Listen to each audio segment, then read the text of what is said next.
বাংলাদেশ আজ যে বিক্ষোভে নেমেছে, আমরা বিগত 15 বছর ফ্যাসিস্ট আওয়ামী লীগের সরকারের আমলে ইসরায়েলের এই হামলার প্রতিবাদে বিক্ষোভ করতে গিয়ে বাংলাদেশের এই ঈদে জামা জুতো অ্যাকসেসরিজের ডিসকাউন্ট।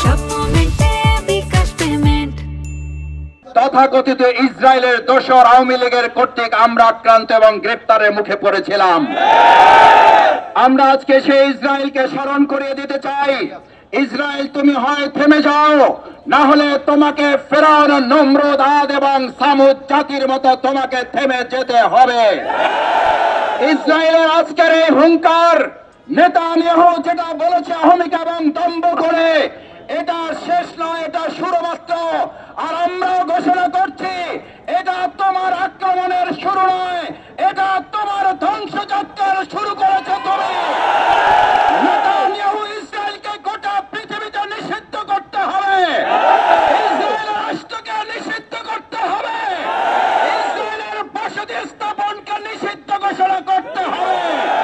গোটা বিশ্ব মুসলিম ঐক্য করে ইসরায়েলের অমানবিক হামলার বিরুদ্ধে দায়িত্বহীন কণ্ঠে আমরা ঐক্যবদ্ধ ভূমিকা পালন করে ইসরায়েলের এই গণহত্যা বন্ধ করব ইনশাআল্লাহ।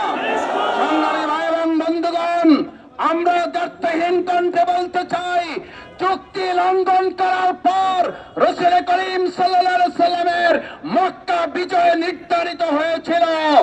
আজ ইসরায়েল চুক্তি ভঙ্গ করেছে, ফিলিস্তিনের বিজয় নির্ধারিত হবে।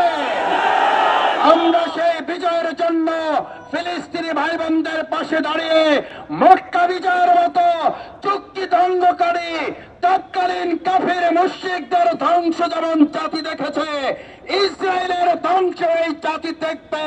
মক্কা বিজয়ের মতো ফিলিস্তিন, বাইতুল মাকদাস, গাজা আমাদের ভাই, আমাদের বোন, আমরা বেঁচে থাকলে তারাও বেঁচে থাকবে, আমরা ভালো থাকলে তারাও ভালো থাকবে।